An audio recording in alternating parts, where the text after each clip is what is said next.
That yes. He also didn't like me because I wasn't good at his class because I didn't care. It was a very one-sided situation. I'm just saying. Hello. Hello. We made it. We made it at last. Oh my gosh. We've been trying for so long to get this episode recorded, and life has happened. Life has been a lot in the last couple weeks. We've had acts of gastrointestinal deviousness. We've had acts of a vengeful God coming down upon my PC and into my editing software. Upload issues. We've had all kinds of things. We're here now. Yeah, we are here now, and we did make it. I am feeling at about 60% my usual self, so it might be a lower key episode. I'm not sure. We'll see how it goes. Maybe once we get rolling, I'll be super into it. But if I'm not seeming like I'm at 100%, it's because I'm not. Because my little one had gastro, and then my eldest had gastro, and then I had gastro. And so there's just been a lot of laundry being done in this house and carpet cleaning. Yep. It's not been good, you guys. Yeah. So that's why this episode is not coming out on Thursday, a little bit later than usual. I'm certain that you all understand and forgive us. And if not, that's on you. I just gotta say, February is a tough month. And for me, it's been sort of mental health and difficult memories, which I won't go into right now. But February is a tough month. And so my heart and compassion goes out to everybody who struggles during February or January or any of these times. We are the Belladonna Watch Club. Come get cozy with us while we dig into iconic shows and movies that one of us has never seen before. I am Lisa. And I'm Jenny. And we're out of practice. Yes, we are. We are in the midst of season 1 of the Gilmore Girls. I've seen it. Jenny is the fresh eyes. Although I'm sure we've both watched this episode so many times now that the eyes aren't so fresh anymore. True. Yes. This week, we are digging into season 1, episode 11, Paris is Burning.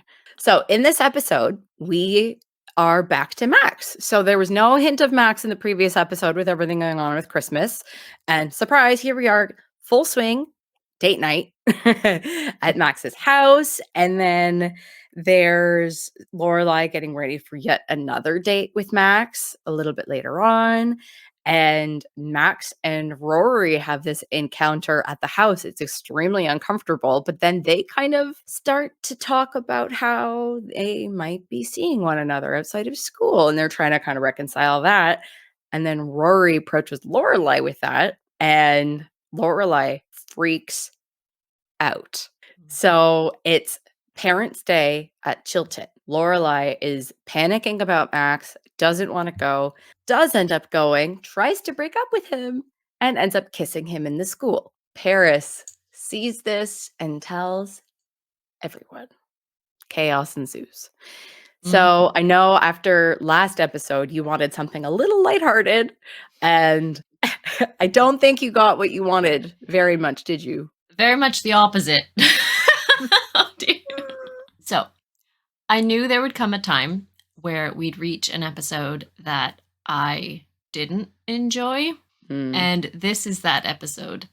And it's not that like parts of it I didn't enjoy. I didn't like the plot. I had issues with some of the editing, the like camera choices, the script. This was so weird. This whole episode is so weird. I want to get to the next one, but we need to talk about this one. Yes. Okay. So I'm so curious about all of the different bits. And so we start off, Lorelai and Rory. They're walking outside playing this game where they have to name a disease of every letter of the alphabet to figure out who's going to clean up the fridge, which I think is amazing. They're walking past this like field park area where there's a pet adoption drive. Yeah, what was that? Is that a real thing? It's called like petfinder.org or something. Is it a real adoption website? Because this seems very, very legit. I don't get it. I don't know. So they're there, and I actually have a clip because I love this. It's like right off the bat, getting into the clips. So they like Lorelai wants this dog, or she's enamored by this dog. Buttercup is a special dog. She is extremely skittish and tends to react badly toward blonde-haired females, brunette males, children of either sex, other animals, red clothing, cabbage, or anyone in a uniform. Hey, we just found the doggy version of you. So that was an excellent script writing. Yes. I love that part very much. And I have nothing to say about it other than it's awesome and I wanted to play the clip. That's all. Yes. We hear about Skippy, Lorelai's hamster, which she abandoned at the pet store. And she like stopped cleaning its cage. And I just imagine exactly how they described it, where she's like putting all these Kleenexes in it and the Kleenexes are just like rustling around because there's a hamster underneath. I've had a lot of hamsters. Those were like our go-to pets when we were growing up. Really? So yeah, that was very, I could picture exactly how that would go. So I was like, oh, Skippy. But they do stink. So I get that. So then we move on. Max and Lorelai on a date at Max's apartment. We get to see the inside of Max's house. Very masculine. I love the exposed brick. I'm obsessed with that. Lots of beautiful books on the wall, and he's made her dinner, but they're not at the dinner table. She's sitting on the counter eating out of like the Dutch oven. She's eating her dinner. And he's teasing her because he had set out this whole beautiful meal and she didn't eat it. And then all of a sudden she's starving. And I love this because she's being just so unashamedly herself. She's like, what? Who cares? I'm hungry. I'm going to sit on the counter. I'm going to take the whole pot. You're going to scrape your plate into it. And then I'm going to eat it. See, I hate this because to me it is so it just feels like the weirdest kind of flirting of like, we're on a date, but I'm not going to eat dinner at the dinner table. I'm going to do it later. And I'm not even going to show any kind of recognition that it's a bit strange. Just eat at the table. You don't just eat at the table. And to me, well, then eat later. I don't know. It's just, it seems so like ignorant and incredibly childish. And she's very childish for the whole rest of this episode. And like, I like Lorelai's quirks. She's very unusual, but this to me is just like really, really obnoxious. And I knew you were going to say obnoxious. it just is. And like, I don't know. Yeah. Like, 12-year-olds know how to sit at a table and just eat, whether you're hungry or not, take a couple of bites. And then if you're, I don't know. I find it very, very, very bizarre. And the fact that she just doesn't show any kind of recognition for it of like, yeah, it's strange. Or like, okay, I'll just have a couple of snacks, but like now we're going to move on to something else. I hate it. I hate it. Okay. I'd be like, I don't know, if I was him, I'd be like, okay, I'll leave you in the kitchen now and I'm going to like go elsewhere. Let me know when you're done eating, I don't know. He's okay with it. He doesn't really seem to care. He calls her out on it. He was like, excuse me, what happened? Like, what happened? There was candles. There was nice utensils. There was like, yeah. But he doesn't seem to mind that much. No, it's just weird. And not in a cute way. I don't find it cute, basically. I didn't find it cute that she wanted the like whole plate scraped into the dish. I was like, okay, now you're taking it too far. Yeah. But I didn't care. Like, I just imagine I don't know, maybe it just hit different after a couple sips of wine. And then she was like, ooh, I am hungry. Or maybe she was nervous when she got there. Like a little bit, little uncomfortable. We don't know if it's her first time at his apartment or not. Maybe she was just like, out of my depth. And then eventually relaxed because the wine kicked in. And then she's like, oh, I am hungry. I'm going to justify this for her. Okay. But can you justify the rest of it and the rest of her behavior for the rest of this scene? No. Oh my goodness. What happens? Okay, well, before we get to Lorelai's behavior, I really enjoyed Max's little explanation of how he knows how to make ossobuco about the Italian grandmother upstairs. And he goes on and on about this like little old woman. And then Lorelai's like, so an ex-girlfriend taught you, huh? Really enjoyed that. Lorelai goes over to the desk and like library area of Max's apartment. There are a stack of papers on his desk, and she like rifles through them, finds Rory, starts talking about how great it is, puts it on the top. Like, isn't she the one who said that like she didn't want there to be any weirdness about Rory being a student there? And then she's the one like rifling through all the papers and trying to like jokingly but still awkwardly enough to like put an A on it. It's just like that made me very uncomfortable. Yes, she shouldn't be anywhere near the students' papers or their work. Nope. Even if Rory's wasn't amongst them, she should not be anywhere near them. That is not her business. That is his work. And yeah, as you've just said, she was the one who was so firm about that. Oh, it's not even cute to joke about it of like, oh, well, maybe I'll just put an 8. No, girl, don't even touch them. Pretend they're not even there. It's uncomfortable. It's super uncomfortable. Yeah. And I like the way that Max was like, well, that'd be unfair for the other students' mothers who aren't here tonight. And so he like kept it light, but was like, They talk about the Proust book, which I don't see Lorelai actually like sitting down and trying to read Proust in that moment. That was a weird choice because I don't imagine. Again, it feels like a weird kind of flirtation of like, okay, I'm going to be quirky and sort of take everything literally just to amuse you. But it's not funny right now. Like you've just done enough things in a row that are like unusual, but also kind of annoying. I don't understand what she's trying to do or what her flirtation behavior is. I don't get it. And then there's this part, which I found pretty icky, personally. I won't make the cheerleading squad. Mr. Medina, is this my extra credit work? Because Missy just had to take a test. Sorry to all our listeners for all the kissing sounds. Very icky. Right? He's an actual teacher. Like, I don't really love the idea of the like role play student moment for real teachers. And he's not the one doing it. It's all on Lorelai. But if I was a teacher, I'd be like, stop right there. That's ew. Like, I can't do this. Yeah. Fully agree. After this, Lorelai comes home and Rory's sleeping on the couch and she's like, it's 1 a.m.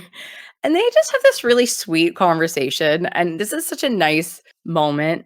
And every time I rewatched it, it put a smile on my face because, you know, Rory is talking to Lorelai about how happy she seems. And Lorelai is talking to Rory about like, how many times did Dean call? And there's no tension about the significant others. And there's no awkwardness about the significant others. And this is like one of the first times that they've both been in a similar place of like contentedness with one another in regards to their relationships. And it's just like really sweet and nice. It's so nice and such a relief to know that they've left that behind, that like any of the weirdness and they can both, they're allowing each other to enjoy themselves and be happy in their relationships and not just be happy, but also like share about it, you know, talk about it. Like, I know you were out with Mr. Medina and I know the Dean was calling. So let's both enjoy this together. And it's such a relief, but it doesn't last long. No, it does not. So it cuts to the school, and there's a lot of quick scenes in this. I'm just going to quickly touch on this. So it cuts to the school, and we hear the girls, so Paris, Madeline, and Louise, talking about Mr. Medina and if he's dating anybody, and they're gushing over how cute. Well, Paris is not gushing. Paris does not gush. Madeline and Louise are gushing about him talking about passion and how he's like so attractive and they have, you know, whoever's dating him is so lucky, blah, blah, blah, blah, blah. While Rory's listening, like, awkward. Okay. And then we hear that Paris's parents are getting divorced. That's the second part of this. So there's this like huge divorce happening. It's all over the papers. Everybody's talking about it and everybody knows about it. So that's what's happening at the school. I do want to say I totally relate to Madeline and Louise at this part because we've all had the teachers that we gushed over in high school. Oh my God, absolutely. And I was thinking back to the teacher, the one particular teacher that I gushed over in high school. And I'm like, yep. Yeah, I would be them 100% right now. I may have Googled him recently to like see what's going on with him and like see what's going on. Because I was like, do I even remember what he looks like? Was he even that attractive? And obviously, because he's a high school teacher, all his stuff is like locked down. Like he's not on any socials, or if he is, it's like a Oh. different name. Yeah. But there's one picture on Google Images. And yes, he is extremely attractive still. Yeah. Oh, I'm so glad. Oh, he was I wonderful. basically I remember. I have a type. Okay. So Yes, you do. I married a man with brown hair and a beard who wore plaid. I have a type. Okay. And it started in high school, I suppose. Mm-hmm. I realized the other day I was watching a movie that has a characterization of Shakespeare in it. Well, it was like a docu-series thing. And I realized that my big high school teacher crush Yes. basically looks like Shakespeare. Wait, No you names. just figured this out? Well, I only just put it really together that, yeah. I mean, yeah. I think I knew this. Oh, and I must say, what didn't help my teacher crush was that at one of our school coffee houses, he sang a song by Coldplay called Green Eyes, and I have green eyes. And every song in the history of the songs that have ever been written are about blue eyes or brown eyes. And I have green eyes, and there's one song, and he sang it acoustic, alone, on the stage, to me, guaranteed. No, he didn't. He's not going to get in trouble. He did not do that. But in my head, that yes, he also didn't like me because I wasn't good at his class because I didn't care. So it was a very one-sided situation. I'm just saying. I remember this so clearly, and I was hoping you'd bring up that song because, yeah, I remember. And yes, your teacher crush looks 100% like Shakespeare. He could be his exact descendant. Like he is. He's getting closer and closer to Shakespeare. The further and further back his hairline goes, the more he's looking like the Shakespeare portraits. Hi, teachers. Anyway, Oh, dear. So Mr. Medina, in this scene, he opens this scene reciting a bit from Emily Dickinson. And I'm very pleased to hear from Emily Dickinson because I feel like well, I don't know. I like Emily Dickinson stuff. And at first I was wondering, like, ooh, what's the reasoning behind choosing Emily Dickinson? Because I always feel like any piece of literature that they bring up or poetry or something, that there's got to be a good reason for it. And so I was trying to find what's the link here. And I think it's, well, one, it suits his character very well. In this poem, at least, and in a lot of Dickinson's things, she brings poetry and romance to very everyday type things. So in this poem that he's reciting, it's just a moment of looking out the window on a winter's day, basically, sun coming down and romanticizing this moment, which I think fits very well with what Max has been doing for Lorelai, and now it's starting to happen, I think, for Rory as well, is just bringing in this kind of, I mean, he could just be just the teacher. He's the high school teacher, but he's really, really playing into Lorelai's poetry and romance and her feelings for romance and just getting sort of swept up and carried away. And I think that the choice of him reciting Dickinson, no wonder Rory's starting to like him. I think it sets this up quite well for her to start to like him and start to accept him, because he's not, Mr. up there fanciful, whatever. He's all right, he's got like a little wiggle way in. I think Rory would be a huge fan of Emily Dickinson. So I think he's excellent. I like that. So then we're at Friday night dinner, and Lorelai looks at Emily and is like, "What's with the smile? That's the you've got something on Lorelai smile. I know this smile. What is it?" And Emily's like, "I don't know what you're talking about. Oh, by the way, did you hear about Parents' Day?" Like she fully has something that she knows Lorelai doesn't know. And then it's just like, "I don't know what you're talking about, Lorelai," and then does it anyway. She's unusually Ridiculous. Playful in this scene. It's very weird. I love Emily here. Yes, me too. However, and before we actually get into really into the scene, this whole scene is so weirdly shot. It's so weird. Mm-hmm. It's really, really jerky, and like jerky with the cuts, the amount of cuts that are made. And I think it's intended to sort of keep up the pace and make a real kind of bop, bop, bop, back and forth kind of a scene. But it's, to me, really, really distracting that I had to watch the scene over again to actually not be distracted and hear what they were talking about. Normally, in the dinner scenes, we'll have like an establishing shot of all three of them at the table. And then if we're having, two of them are engaging in something in a back and forth, we'll have both of them in one frame. Mhm. And then it'll be like a close up, and then we might have all three of them in a frame, and it might switch around like that. But in this scene, we have one establishing shot coming from behind Emily, and we can see all three of them at the table. But all the rest of them are just one person in frame. We might have like the back of someone's shoulder or the back of their head in the other ones. And it makes me wonder if this scene was shot like twice, or if they weren't all available. Oh, maybe. Yeah, because we don't see a lot of all of them. No, No. like you're right. It's all just like dead on. Yeah. It's really, really, to me, it was really, really distracting and so jerky and uncomfortable. So I just really question the choice of editing there or filming. I don't really know, because it's never been like that before. It's really, No, it hasn't. quick You're right. And but, where's Richard? They don't actually mention where Richard is. He's not still at the hospital, is he? Because they said they were sending him home like the next day. Yeah. They were keeping him overnight for observation, and they usually mention when he's not around. So maybe something just happened with the editing, or something went wrong, and they were like, "Oh, do you know what it's like when something goes wrong with editing?" I sure do. Oh my golly.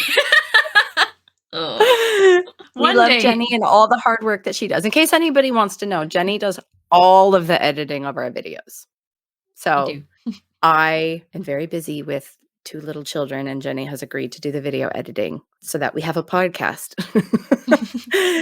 I have the hours that I can, devote to this. I have that to spare, but I don't have the network bandwidth that is necessary. And I also don't have the greatest kind of equipment for things to run smoothly. So I'm kind of at the mercy of things totally out of my control. And when you're a control freak like me, it doesn't work so well. But anyway, yes, moving swiftly along, Parents' Day. So we find out in the Chilton newsletter, it's Parents' Day on Wednesday, and there's this back and forth about who's going to be going, because at first Lorelai's like, "Oh, Wednesday, I don't think I can make it."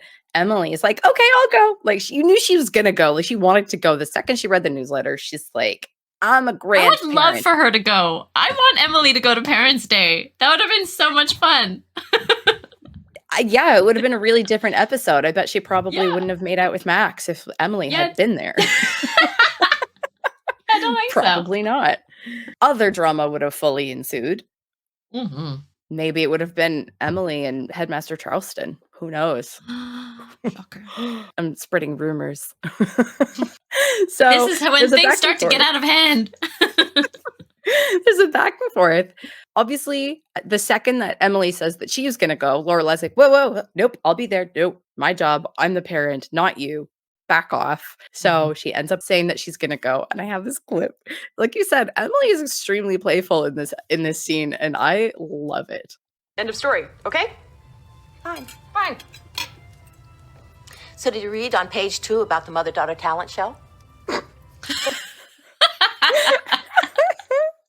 I love that she's almost like lazy with how they're eating some kind of salad thing, and she just lazily plops her fork with the leaf into her mouth, just like nom nom.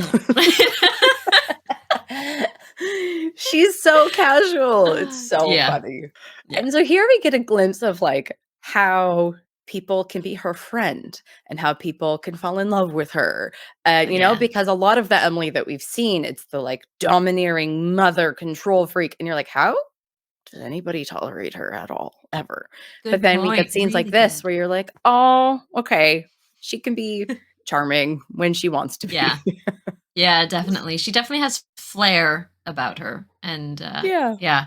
So we cut to Lorelai getting ready for another date with Max. And she's scrambling around the house. She has this amazing exchange with Rory where she's trying to find a hair clip, an orange suede hair clip, which I would love to actually have seen. In previous instances, it's been Lorelai being like, your chemistry book is here behind the desk. I know exactly what you're looking for. And now it's Rory being like, check here, check here, check here. And she finds it because Rory's like, Mom, I know, like, you're a hot mess at home, but I know where your stuff is. And she is. She's a hot mess at home and put together at work. And boy, is that relatable to me.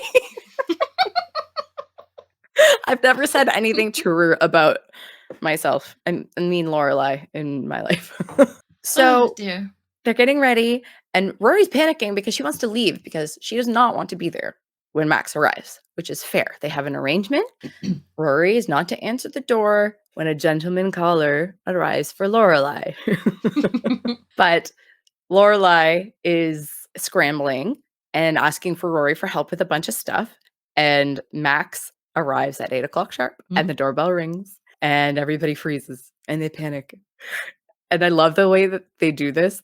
Lorelai and Rory have this like hurried, frantic exchange on like right on the other side of the door. So Max can hear the whole thing. He's like, okay, you guys, I can hear you. I think this argument is dumb. This whole argument drove me bonkers. It goes on a little too long. No, it goes on way too long. If Rory is so concerned about being there when he arrives, just leave. let your mom figure it out. Lorelai, I get you're, a space case. I get you're having a difficult, frantic time, but you've been with him for a while. If you show up at the door and you're not totally ready, just let him in. Let him in and be like, sit on the couch. I'll be down for a couple. I'm not ready. I'll be down in a few minutes. I'm not quite ready. Like, that's fine. It's okay. And then even when they do let him in, Rory and Max are by the front door and it's still going. It's still just leave. Go away. Leave. I don't know why she stayed. Like she stays, and not only did she like she sits in the living room with him. Like, why is she doing that? Like, why doesn't she just go? She's like, oh, let you in, have a seat in the living room. I've got plans. Bye. Yeah, they just extend this awkwardness. And something here, I feel like whoever wrote the script and the lines specifically for this scene, I feel like maybe they hadn't written for Rory before. They had maybe written Lorelai's lines before. Because I feel like in this scene, Rory's lines don't feel like they're supposed to be coming from her. She's very much using, she very much has the pauses and the language and the sort of the sarcastic humor that we've seen from Lorelai. And they feel like they're Lorelai lines. Like she talks about, I can get you some water. Or we have water bottles. 1 water bottle. We should really get some water bottles. Like it's funny. They're funny lines, but they don't feel like Rory. And in this time that she's saying these lines that don't feel like they should be coming from her, she should just be gone. She should just be gone. She should just be gone. So I felt very, very uncomfortable from the previous scene of it being so jerky back and forth. And then this argument drove me nuts because they're yelling at the start of this scene. Then it's going on longer. Then Rory's talking she doesn't sound like herself. Well, she is extremely uncomfortable. Imagine your teacher showing up at your house because he's going to sure. But it's not even that it's an uncomfortable thing. It's that it feels like she's trying to play Lorelai. Like it feels like the actress is trying to play Lorelai in this situation rather than Rory trying to find some words. It felt oddly scripted, and they made some weird choices there. And it continues being strange when Rory and Max move their conversation into the living room, and he comes up with this just the weirdest suggestion to try to make things easier and comfier for each other, because obviously seeing each other outside of school, she's like, am I gonna keep calling you Mr. Medina? Like, I don't know, should I call you Max? And he suggests that they make up new names for each other. It's stupid. So stupid. It's completely unnecessary. It's really childish. It's cute, maybe. But It's not like, cute. It's not. It's not. I don't get it. It's just such a weird choice, such a weird scene. He's gone from being sort of amusingly awkward to just flat out awkward. And he doesn't get much better by the end of this episode. And I don't love how, like, forward and presumptuous he is, saying to Rory, like, if everything goes the way that I hope it's going, we're going to see more of each other. Like, it's not up to him to be saying that kind of stuff to her. It's up to Lorelai to say, hey, I think things are going well with Max and I'd like to see more of him with you around. Like, that's, to me, overstepping. And I didn't like it. Yeah, I agree. Yeah, I didn't like it at all. Like, he's got so much confidence and he just says what he thinks all the time in, like, a very arrogant kind of way. I find him a little bit arrogant. So they, come to this conclusion. I don't think they actually plan to implement it because they obviously don't as the episode continues. So that was just a weird suggestion. But I do like that. Oh, are we about to say the call same him thing? Norman? Yeah. Yeah. All the names that Rory could come up with to hypothetically call him. She goes with Norman because she recently watched Psycho. Like, yes. Yes. That feels like a Rory line. That does. Yeah, absolutely. So it's now the next day. Suki is at Luke's and in comes Jackson. And they have this ridiculous exchange about squash blossoms and zucchini tushes.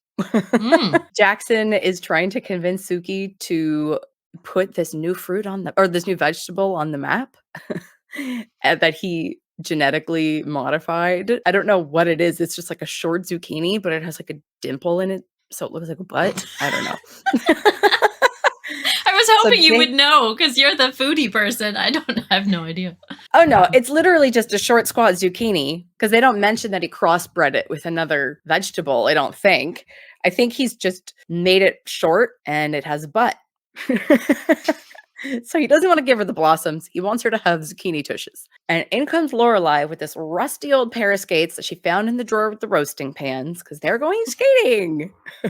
And Luke immediately bursts out laughing. I loved this. This was like genuine amusement from Luke. We've not seen him laugh like that, I don't think, up to this point. No. And I think he was just like the idea of like Lorelai on skates just like sent him. He just couldn't handle it. And then he offers to sharpen and tighten her skates for her. And Suki like calls her like the whole situation out. She's like, wow, you get really good service here. Yeah, I do. Yeah, I do. Luke turns on a dime as soon as he kind of realizes that no, she's seriously gonna try and go skating with those rusty things. He goes from like, how silly, to like dad mode. No, I'm gonna fix the skates. I need to sharpen those. You're gonna give them to me. Give them to me now. Like, It's not funny anymore. It's just like, I need to fix these up. You're gonna kill yourself. That's it. He's Mr. Safety, right? We learned in the last episode when he was driving. He can't have Lorelai being on dull, rusty skates and smashing her face. Can't happen. Rory comes in. Was she already there? No, she came in. She was there at the start. Okay. I just didn't notice Suki and Jackson come in. Can I just point out again? So we've had at least two scenes already so far where people have been shouting or yelling, arguing. This scene as well opens with Suki and Jackson coming in, arguing and shouting. Again, there's more. They changes. always Yeah. That's their thing. It's such a relief when Luke is finally laughing and Luke changes the energy of the scene to something funny. And then it's sweet. Okay, we're slowly moving along and Rory again changes the energy of the scene by talking pleasantly about their skating plans and hey, maybe we should invite Max. Maybe. Yeah. And she's so excited about the idea. Like she seems genuinely pumped to get to know him and to have him along for the ride. And as soon as she says Max, you see Lorelai like shift. You could just see it all over her face. She is panicking. She's gone into full flight mode. And the more Rory is talking, if you're going to be seeing him, you guys seem really good together. Is like, of all the guys you've had around, this is the one that I think, fits the most for, Yeah. us. And she's into it. She's on board. She likes him. He's academic. He's witty. He, he has a lot to offer both of them in terms of a presence, and that is too much for Lorelai to handle. So they kind of end the conversation. It doesn't really go anywhere other than like, oh, I don't think Max skates. Yeah, we'll think of something else. I love other things. But you'd think that Rory would be picking up on the vibe. And so, yeah, Lorelai is spiraling. We get to post skating, which I forgot from one scene to the next because I was so focused on like Lorelai freaking out about Max that I forgot like what the plan had actually been. So we get to the next scene and Lorelai's wearing like these pom-poms and just ridiculous outfit. And I'm like, what is she wearing? What is happening right now? Like, is this just, why does she look like Britney Spears? Like, what is going on? Yeah, that's who she looks like with the little fuzzy pom-poms. Baby one more time. Amazing. Yes. Oh, man. And Suki is there and helping her mend her feet because apparently skating is not like riding a bicycle. You can't just pick it up again.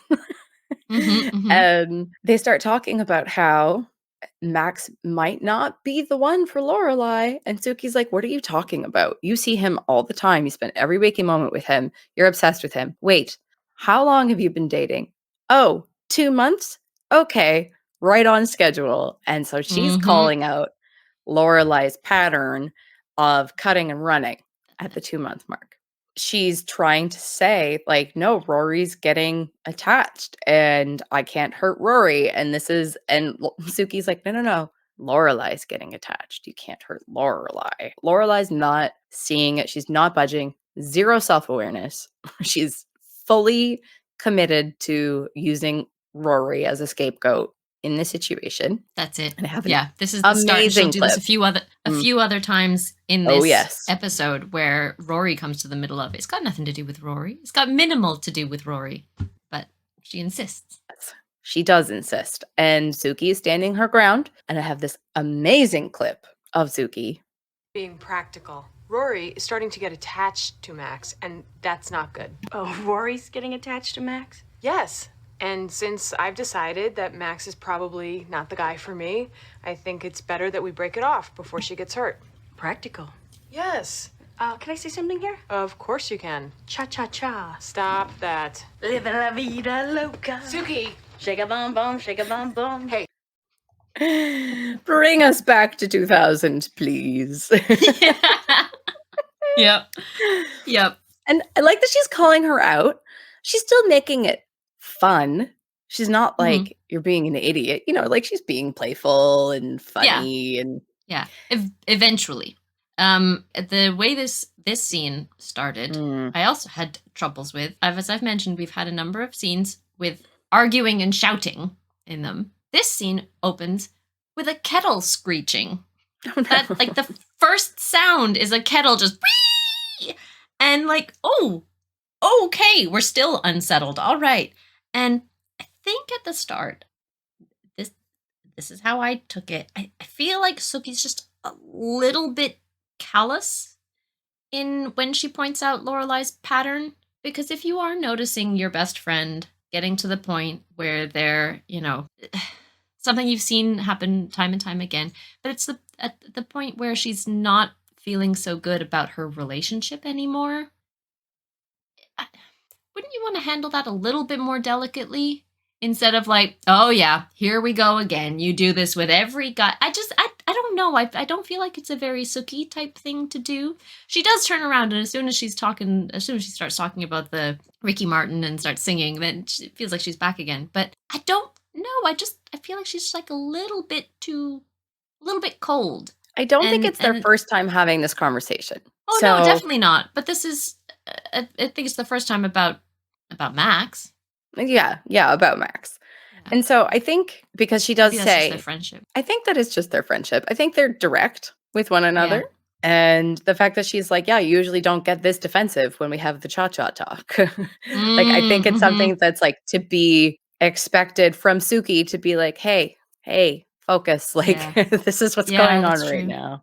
And then Lorelai goes for the jugular. Lorelai is so harsh. And I know that she's just like, and even Suki knows, everybody knows that she's just lashing out at Suki because she's defensive and she wants to change the subject. But she goes like, what, since when are you a relationship expert? You haven't been in a relationship in years. And it's so cruel and It mean. is. And it's something that like you might think, but she just goes for it and says it. She catches herself immediately though. Yeah. And it's like, I think she says it before she realizes what she's said. Before she even realizes what she means or what she's saying, it comes out like that. And I really do like that they have her immediately recognize it, apologize it, and see like, okay, no. I know how this just landed on you. Please forgive me straight away. And like I was a little bit surprised at how hurt Suki was, like instantly. But maybe that's me not realizing just how much. Well, I don't know. We haven't really heard Suki talk about relationships or romance or anything, and it's totally fair to believe and to accept that maybe it is something that she takes to heart, and maybe she has been unhappy in love, or maybe she hasn't had successes or whatever. Yeah. We Or don't she's know just that that's lonely, an issue, or lonely or anything. Yeah. And then she lays it out for us and saying, I work hard a lot.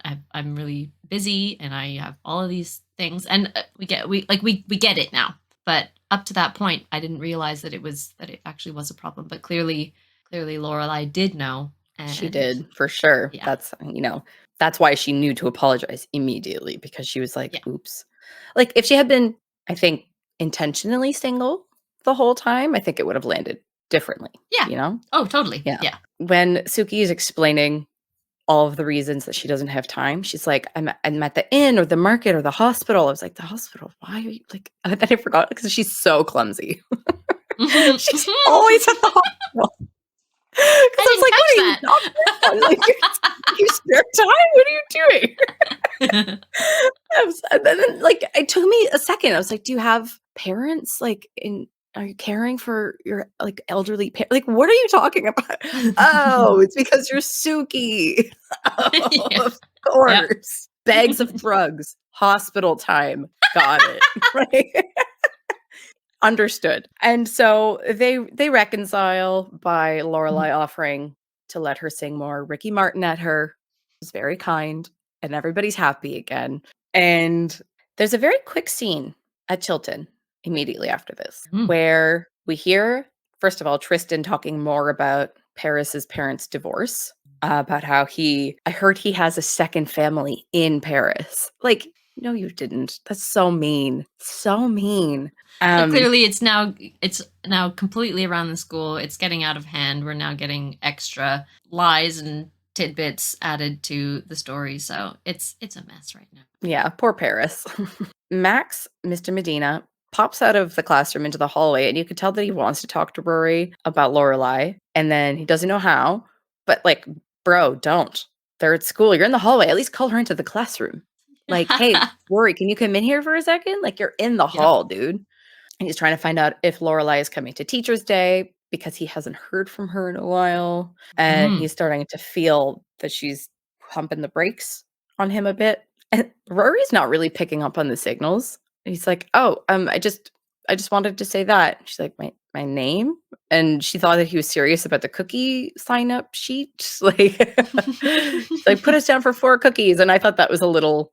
She's usually more observant, I think, than that. I don't know. I feel like that was her getting to his level and like keeping attempting to reassemble the cover. I see. Because he has demonstrates in this scene that he is incapable of covering, of being discreet, of pretending or like playing the part of like dude.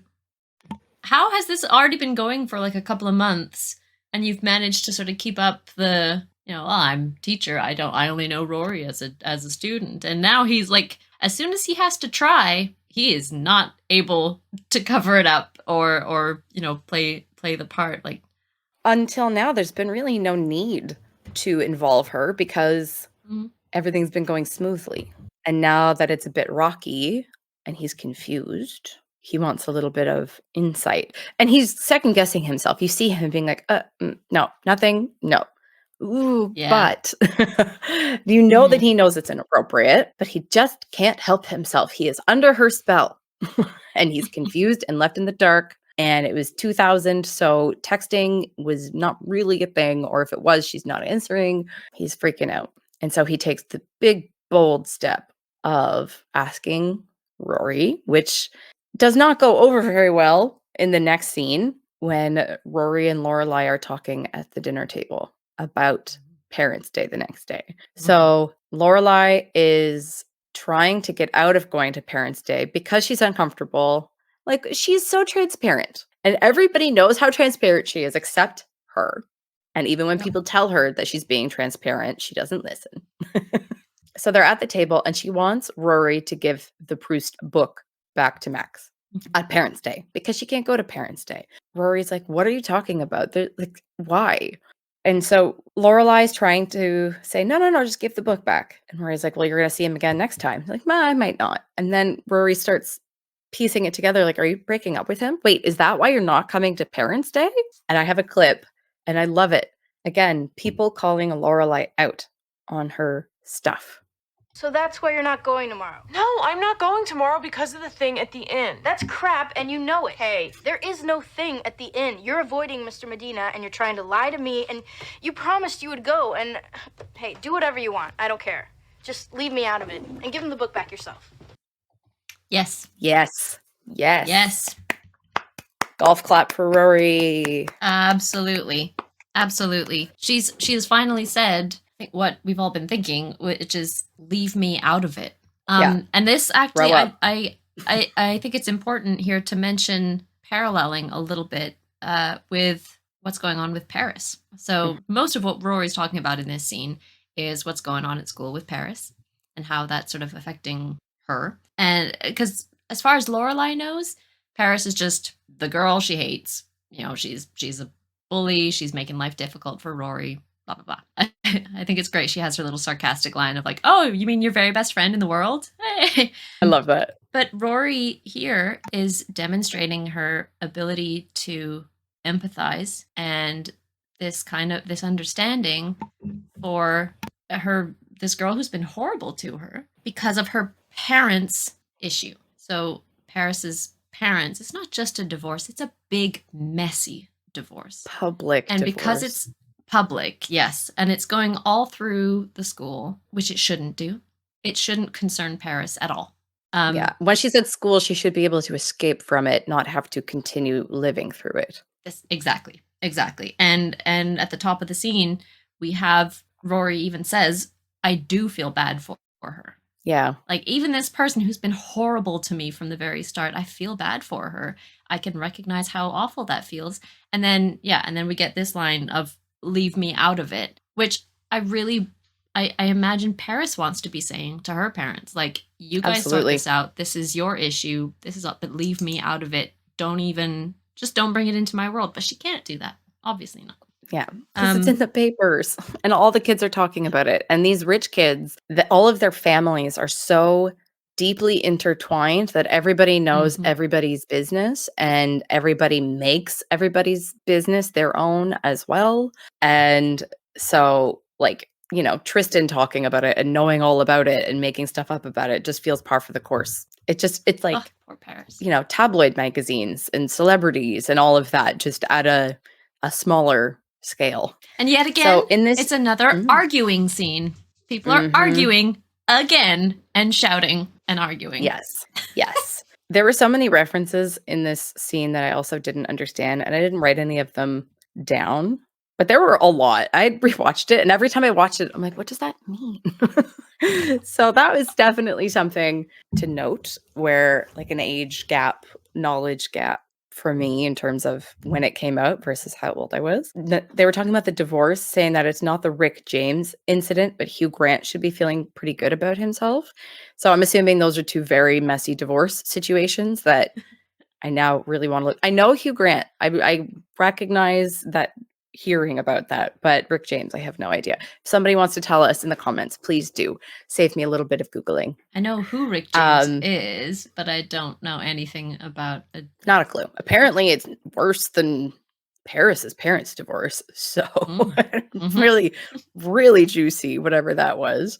Rory also mentions how the dynamic at school is changing for her with Paris's parents' divorce. That Madeline Louise said hi to her in like a genuine way and not a weird, creepy, sarcastic, scary way, which ultimately I'm sure Paris cannot stand for either. And we know that Paris is going to do everything that she can to bring that back to normalcy.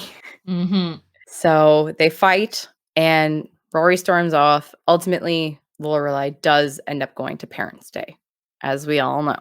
So they go to Parents' Day, and it first starts out with Lorelai being like, "Do you still like me?" And Rory goes, "You bug me," which I really enjoyed. And then we see Paris's mom at Parents' Day, and she's horrible. She's awful. She will not stay. Why did she even go? Why did she show up to bring Paris to her locker, berate her, and leave? And like, to her credit, I understand. She says, "I don't want to be here with a bunch of bored parents who have nothing better to do than talk about me." I get that. Everybody's already talking about her. And the last thing I would want to do in a situation like this is show my face in that. But why even show up at all? Exactly. Then don't go. People are going to be talking about you if you show up or if you don't. So how about don't? Don't. That's it.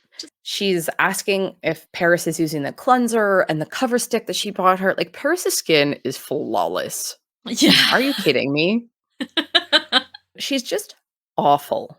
Like, so you feel for Paris on so many levels. Not only is she like being publicly humiliated, but she's not getting the like connection and affection and parenting that she needs to support her through this very trying time. Like, she wants to show her classmates like she's not a broken family. She doesn't have a broken home. Like, and her parents just can't do that for her. It was so hard to watch that exchange. Then Lorelai says, "Bet I'm looking pretty good to you right now, huh?" to Rory. She's like, "Very. Yep. Yes." So, of course, very first class is English Lit. Of course it Medina, is. Mr. Medina. And he does this little speech about how normally he'd pull out his copy of Proust and say something or read a challenging passage and everyone would be impressed. And Lorelai standing there with the book like, awkward. Everybody leaves. And Lorelai tries to like give him the book back and he is not having it at all. He's like, "You're trying to do something. I don't know what you're trying to do. Spit it out. Like, you're dancing around this. Like, why haven't you called? What's been going on?" And he's so direct all the time. Yep. And like, even like the very first thing, he's like, "What's been going on, Lorelai?" Like, he doesn't want to beat around the bush at all. Whereas she does very badly want to beat around the bush. And so he clues in after she's tried to give him the book like 3 times. He's like, "Wait a minute. You're breaking up. Are you breaking up with me? And you're even doing like a really bad job at breaking up with me." They still bring humor into the tense moments anyway. Just need space. Well, I don't. In fact, I want as little space as possible. 100 clowns crammed into a Volkswagen. That's the kind of non-space I'm talking about. What a weird thing to say in a breakup. I love it. Well, I think he's trying to prevent it from becoming a breakup. You know, he's trying to hold on as best he possibly can. It's so weird to me how quickly he goes from being teacher. So he's great at playing teacher. At the top of this scene, he's like, "All right, I'm in teacher mode, even though there's all the parents and stuff. I can do it. When I need to be in teacher mode and pretend like there's nothing wrong, absolutely, I can do it." And then as soon as he picks up that, okay, she is trying to end this by returning my book, he is very immature. And he's sitting in the student's desk chair we suddenly get they're not both standing on like equal ground. He's now sitting down, and he's like, he's letting her, you be teacher, you tell me what's going on here. And she's like, then they end up, then she's sitting in the chair, and they're eye level again. And it's weird blocking in this scene of like standing and then sitting in chairs and then standing up again. And they're so caught in their shouting and arguing. And Lorelai, I think trying to joke, says, "What, are we in high school?" He looks around like yes, literally they are. But also, I was kind of shouting that at the TV as well. Like, what are you guys, teenagers? Are you idiot teenagers shouting and having this argument in this totally inappropriate space and place? Such an inappropriate setting for this conversation. Oh my God. And they're still yelling again. I don't know what number this is, but this is yet another scene with youting. Youting. That's like yeeting, but like next level. Like youted it across the football field. Yeah, they are youting at the top of that. Yeah, with a shouting and yelling, and I could feel my shoulders were like tensed up watching this. And like, stop yelling! This is awful. And I guess it's like, oh, the passion is building. The passion is building enough that like it's an all-consuming kiss. Oh, that's not where we were expecting it to go. But I don't know. That didn't feel deserved enough for me. I felt like someone was actually just going to storm out. I didn't see the passion building, not in a kind of our lips are going to magnetize together. I was hoping and expecting that someone was just going to leave and storm out. It was just so uncomfortable and I hated it. I like how determined Max was. And again, he called her out on it too. He was like, stop blaming Rory. You don't want to get hurt. So they were both being immature, but I feel like breakups always bring out that side of people, no matter what. Yeah, he calls her out. He's like, this isn't about Rory. Stop blaming Rory.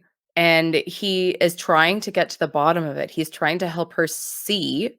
He's like, I'm not going to take this for what you say it is because I know that it's not. And she tries to tell him, like, you don't know everything about me. But she's so transparent. And he knows that everything was going so well. And then a few days pass, and then suddenly she's freaking out and trying to break up with him at his job in the middle of his day, which is so inappropriate. So inappropriate. To be fair, I don't think she was fully trying to break up with him. I don't know, because Rory does say, like, be nice with him. But I think she just wanted to give him the book back so that she didn't have a tie to him, so that she can maybe break up with him later. That's what I think. Yeah, I think so too. I think she didn't actually plan to go and do the breakup in that moment. But then later Rory says, I thought you were breaking up with him. Yeah. So I don't know. It's not clear what her plan was. And so like this fighting and this buildup, there's a line in this, like a series of lines, and I forget how it goes, but you're right, again, with the script writing being weird and bad in this episode, where they're talking about like, well, I didn't raise my hand, so don't call on me. Like, that's such an awkward line.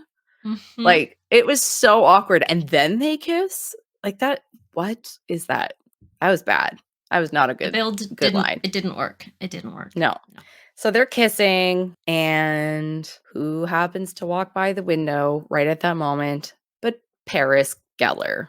And this scene, you just feel it. It's awful. That feeling of everybody suddenly talking, because she walks into the dining room. Also, why are they already eating lunch? Isn't it the first class? Are their classes like 3 hours long? I don't know. That's weird. I just processed that weird timeline moment. Okay. Yes. So everybody's having fish and chips at 9:30 in the morning. And Paris, with her ammunition now against Rory, walks into the dining hall and starts not only whispering to everybody as she's passing through, but walking with determination straight to Rory. And that feeling of like Rory looking up and being like, what's everybody talking about? That like dread sinking feeling. They did really well. Like, it was horrible, but they did it really, really well because I Yeah. was like horrified. You see this like impending rolling in, like the storm is rolling in as it's coming down the table towards Rory, and you're just, oh god, here it comes, and boom. And then And Tristan comes over and does the like kissy Oh! faces. Oh, Gah! he is awful. Why was I'd he be even like- in this episode? Can we just not have him here? We don't need to see him anymore. Like, we need any more terrible in this episode. I wanted to throw up watching this because it's just like that being a teenager and having the whole school talking about something. You're just like, you can never show your face again. And it's like worlds are ending. So watching Paris do that, it was just like, oh God. So she's super uncomfortable, obviously, being like, what's happening? Paris tells her she just saw a parent kissing Mr. Medina that looked an awful lot like your mom. And right away, in comes Lorelai. And Rory, understandably furious, storms off. And they get into a fight in the stairwell. More shouting, More shouting, more yelling. Now it's echoing because they're in the stairwell. And everyone can hear it. And oh God, I just want them to talk. I just want them to be able to talk. I want anyone to be able to have a conversation in this episode and just talk and not have to yell it. And there's so much more Ugh. yelling. There's all 3 clips So that I have. The next 3 clips are people yelling. Yep. I'm so sorry. But that's because it's like the whole episode. It is. It literally is. And so they're arguing in the stairwell. And immediately she's like, were you kissing him? And Lorelai goes, what? Were you kissing Mr. Medina? And she's like, yes. I like that she didn't try to lie or like talk her way out of it. The fact that she was like, what? Right away. Like, you could have answered immediately, but I know she's trying to like process. She's like, how did you know that? It was like 5 seconds ago. And again, Rory is calling her out on her BS. So it's her rules that she's made to protect Rory. And Rory's like, hey, I don't need those rules. I don't need them anymore. I'm a teenager. I can handle it. If you like him that much, I can handle him being in our lives. Like, it's okay. It's you freaking out, not me. Stop blaming me. Leave me out of it. Again, and don't come to my school and humiliate me in front of everybody. Like, what is wrong with you? What is wrong with her? Lorelai's Lorelai just seems so intent on talking about her rules and the rules she made up. My rules are the reason we're doing so good in our lives, and it's because of my rules. Like, this is not about your rules right now. This is about something you have decided to do. You made a bad choice, or you made a bad decision. So much talking about the rules as if like are they the reason why they're doing so well? Is it because of her rules, or is I would say to a degree, maybe not the whole reason, but I would say that instability with men in and out of the house, different men throughout the course of Rory's childhood, I think would have probably impacted her in a different way and might have been a distraction for Lorelai in her job and her work. And so I think having kept her dating life very, very apart and very minimal, I think probably kept them on track to where they are today. But everything in life should be evolving and ever changing. And this is it. Rory is not a child anymore. Yeah, she says as much. I'm not a kid anymore. And I think the takeaway from this is that, like, okay, well, we need to, evolve. We should create some new rules. And I don't think it should just be up to Lorelai. But Lorelai sort of takes that on as if it's like, okay, well, I'll do this. I'll create some new rules and I'll create the new system. How about maybe take your almost adult daughter into account? How about let her have some input? That's it. And it's understandable to not let a 6-year-old have input, but they have built their relationship on trust and allegedly communication, although we haven't seen a ton of that in the series. And you'd think that they have like a generally open dialogue about these things. And so I think it was the very first episode, or maybe the second, where Lorelai says this is usually a democracy. So why doesn't that apply across the board? And so the fact that Rory is saying, I'm okay, I will be okay, let's change the rules. And she's still just like, no, not listening to any of this. Fingers in your ears. And then off they go to the next class. Oof, more fighting ensues. So they get to Friday night dinner. Door flings open. Immediately, Emily is like, Rory, Go upstairs, please. go upstairs. Yeah. I wrote down, Emily is pissed. Oh my God, she's so mad. She comes down on Lorelai immediately because Lorelai's like, oh, what? Am I in trouble? And like, obviously you're in trouble. Obviously you are. It's not even funny. You have no shame. Is that intended as a rhetorical question, or? Rory goes to school in that place. She has a reputation to protect. You're her mother. How did you? You're supposed to shield her from shame, not cause it. Oh, Mom. I am so on the same page as Emily this whole scene. I'm not very often on the same page as Emily, but in this situation, it's mortifying to have your mother be the cause of something like that. Oh, totally. I like that we get this scene because Emily is someone who is invested in everyone's reputation, but she's not directly involved. And so it's almost like us, the audience, we've had our impressions of Rory's side and Lorelai's side, and is this right or wrong, and do we like her with Max, and blah, blah, blah. Emily doesn't know about Max. She has absolutely no idea about it. So she is coming at it from just what it looks like, what the situation is, down on paper, and taking into account and respecting their reputations and what it means on the grand scheme. Totally setting aside Lorelai's romantic feelings and how she feels in her heart and blah. We know that she thinks he's really, really sweet and she's been really smiley and flirty and fun about it. But I'm not sure if we really know yet just how much he's affected her deep down, like in her heart. And so far in this episode, she's expressed her doubts and like, okay, maybe it's not the right thing. And she's sort of being a bit cerebral with like, how is this going to affect Rory? And like, oh, this was a bad idea to start with. But in this scene, she gets tearful when she talks about him. And that comes as a surprise to me, but maybe it comes as a surprise to her too, of like, this is how much I feel about him. But anyway, that's a little bit later in the scene. But Emily puts it as it is. You are kissing a teacher in a classroom on Parents' Day. This is the problem. That exactly what she's just stated is the problem. And I like what you said just now about how she's coming at it with like no context for how the kiss happened, why the kiss happened, because that's how it's going to be for literally everybody else in the school.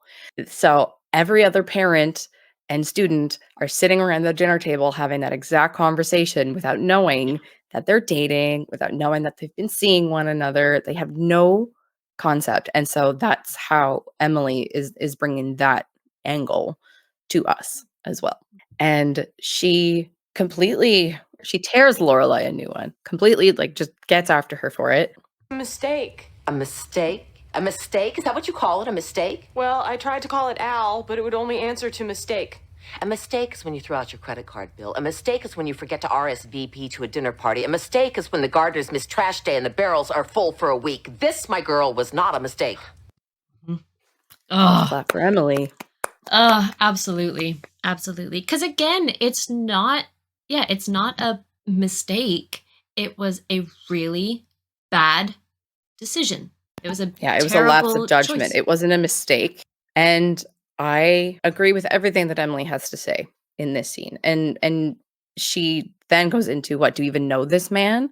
Yeah. And Lorelai tries to make a joke and she's like, this is not the time for your jokes. She's like, I'm not having it. Lorelai is so unfunny in this scene. Where normally her little quips would be humorous. This is shouting at you time. Yes. Yeah. This isn't time for funny. I want actual answers. Stop it. So as you were saying, then she starts to second guess herself and really dig deep. And it's kind of ironic that it takes her mom saying that he's just some guy to make her see that he's not some guy, that she actually does have deep feelings for him. And I don't know if she ever would have seen it had Emily not asked her about it. Yeah. Because Lorelai does and says and wants to do and say the exact opposite of everything Emily ever says. So if Emily is like, well, it's not like you'd like marry the guy, then she's like, oh, I'm going to marry that guy. Right? Yeah. So it takes Emily minimizing the relationship for Lorelai to realize that she actually cares extremely deeply for Max. And yeah, she gets teary-eyed, as you said, and starts to, I think, second guess herself. She was already second guessing her actions, but her decision, to break up with Max. I wonder if her conversation with Sookie is starting to come into her mind now as well. That Probably. okay, yeah, we've reached the 2-month point, and this is when I start to back away. Is it actually at the 2-month point? This is when I will either catch feelings or not.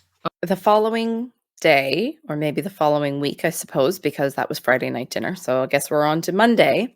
Rory is sitting again in the dining room, and Paris, Louise, and Madeline walk by as their clique again, and they make a comment about, like, oh, I wish my mom was dating the teacher. It'd make midterms a lot easier. And Rory doesn't shy away from it. She immediately stands up and is like, Paris, we're going to talk. Mm-hmm. And I like, she, at the start of this scene, she does the same thing Emily did, which is like, okay, this concerns me and Paris, or Emily, this concerns me and Lorelai. Rory, go upstairs, please. And Rory does the excuse us thing to the other two girls. Like, you are not involved with this. For once, finally, we're getting the, like, let's not involve people who don't need to be involved. Let's have this one-on-one.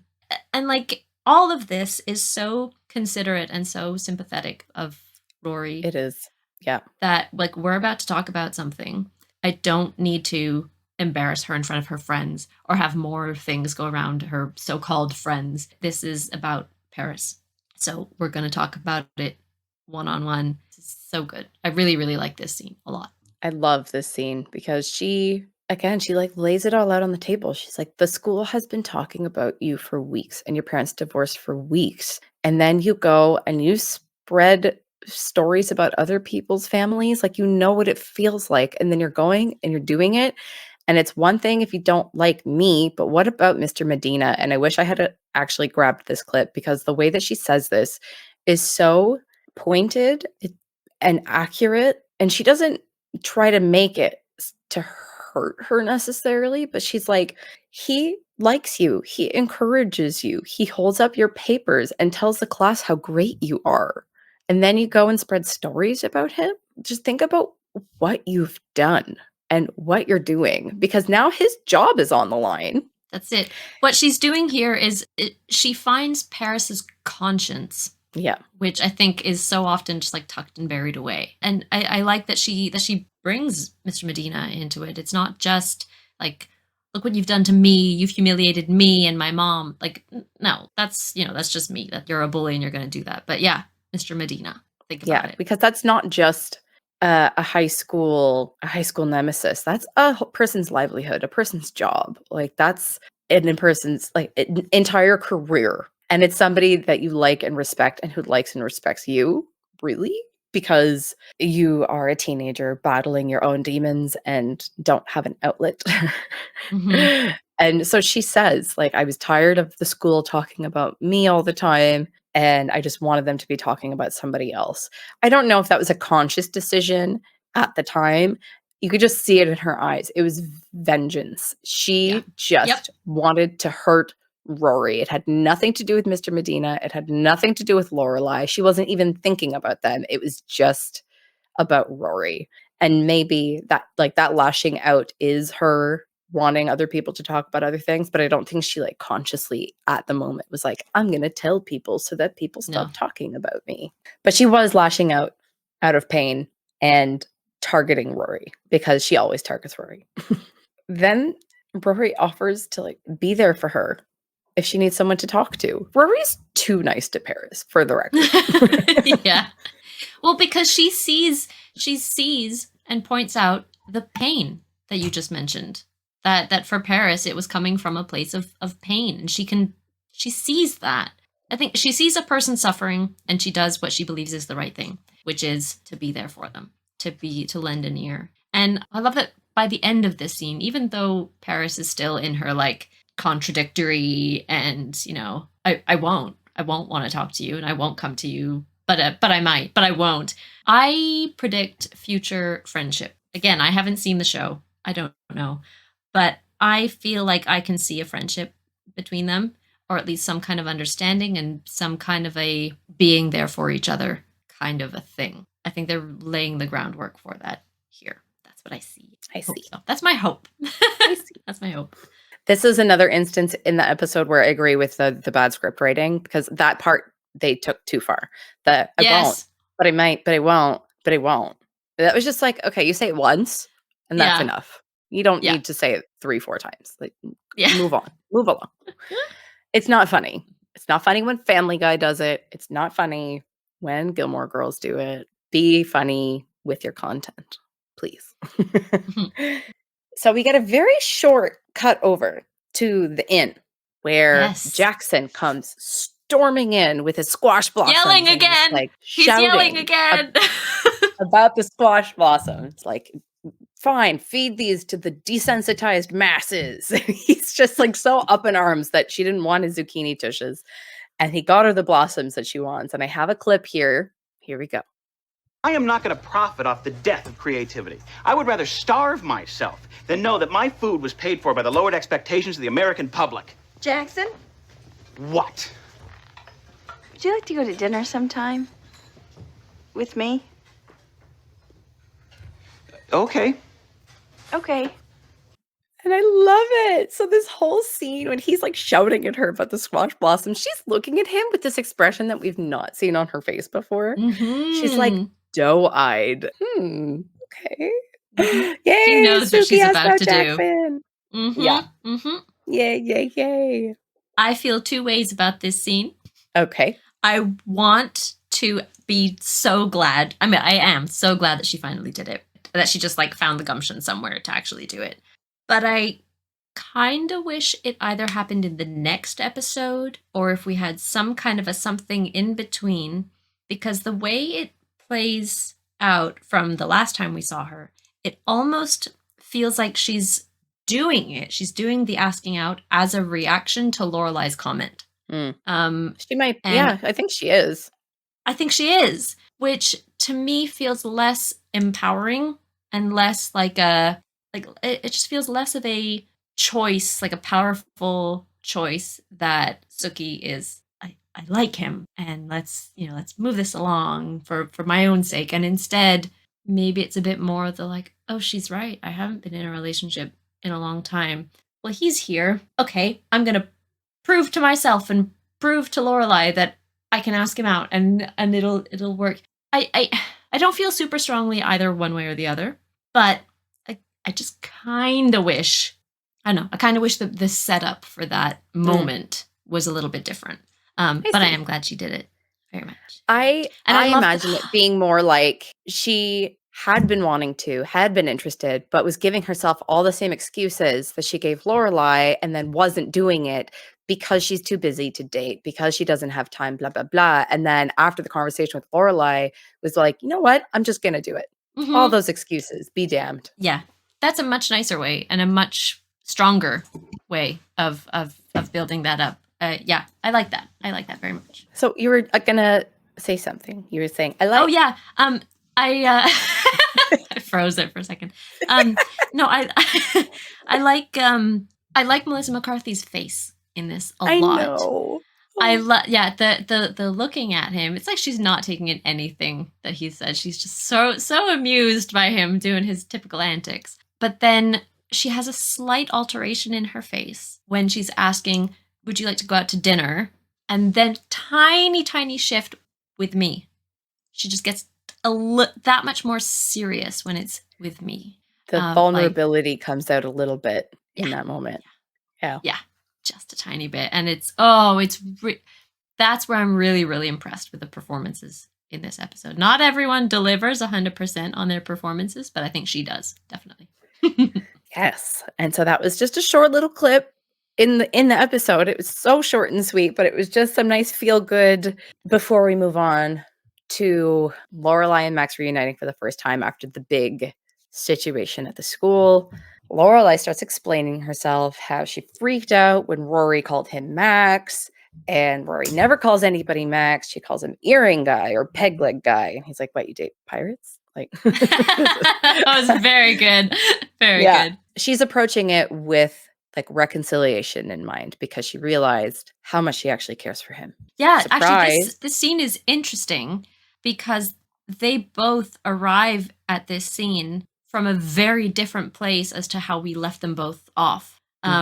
So since then, obviously, Lorelai has had her encounter with Emily, and she's had her discoveries about her feelings and it sinking in, and yeah, reconciliation, as you said. But obviously, there must be something that has happened to Max in this time. Like, he's not going to be, especially if it's all around the school, and so far that the headmaster's wife is the one who told Emily, like, it's everywhere. So there's no way that he's gotten off scot-free. So something must have happened, and they have. So yeah, it's not even like they're meeting up where they left off. It's, we don't quite know what he's going to come to it. Yeah. Exactly. So he says that Headmaster Charleston pulled him into his office and told him that his career is on the line. The word probation was thrown around, although it doesn't sound like he's officially on probation.